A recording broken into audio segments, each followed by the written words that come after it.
Most people think the 1960s was about hippies, free love, drugs and those kind of things, but it was much more than that. In fact, there were three important social and cultural streams that affected the 1960s and still affect us today.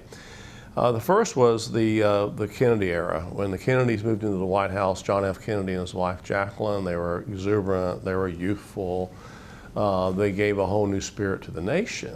And Americans kind of woke up, and we had just gotten out of the Eisenhower period, and a very old gentleman, and all of a sudden youth was the primary thing. But the youthfulness of the Kennedys did not challenge their elders like the coming youth generation would. And the educational system was beginning to change. Instead of just teaching the 3 R's, the educational system was moving toward social adjustment and happiness of the child. And it was a world, like I've said before many times and things I've written, it was a world waiting for the Beatles to happen.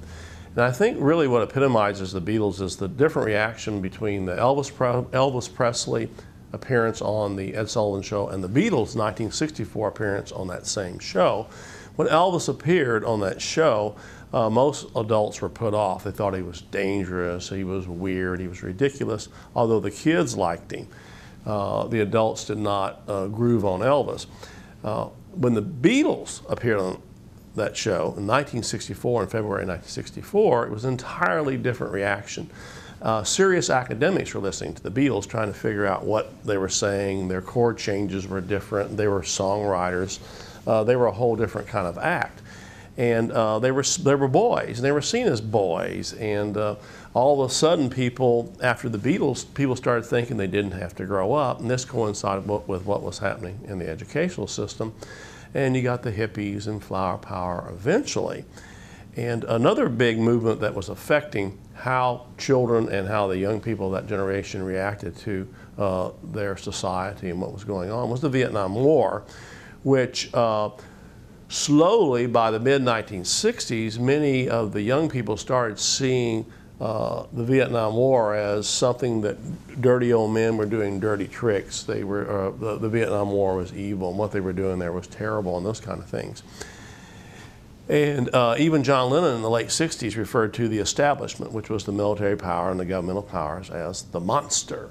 And all these streams and ideas converged into the 1967 Beatles masterpiece, Sgt. Pepper's Lonely Hearts Club Band, which was released June 1st, 1967, to universal acclaim. It was the first really rock album that academics took seriously as an art form. And from there on, music became an art form, rock music.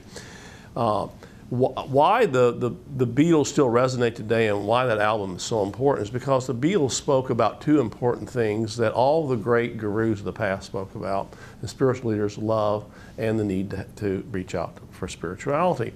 The key to that album is George Harrison's song Within You Without You, which is a spiritual mantra by George Harrison, the Beatle, and where he quotes from the Bible and says, what does it profit the man to win the world and lose his soul? And George goes on to say, if we don't get our spirituality back and stop relying on materialism, we are going to lose our soul and our spirituality.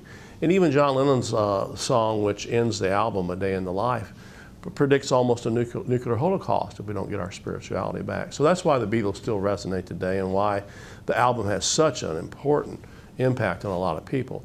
LSD evangelist Timothy Leary, when he heard it, said he could hear the voice of God in the Beatles' music. That's what they were thought of. They were thought of as gods. And after that followed the massive protests against the Vietnam War, flower power, and kids were in the streets. It was an exuberant and fun-filled time and a great spiritual time. But it was amazing to see by 1968 what had happened.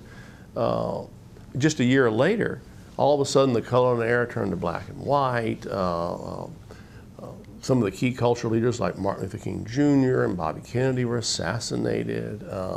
All of a sudden the kids became militant. They were raising their fists, and the entire feeling environment, social environment had changed, and the Beatles themselves were disbanding during that time and fighting.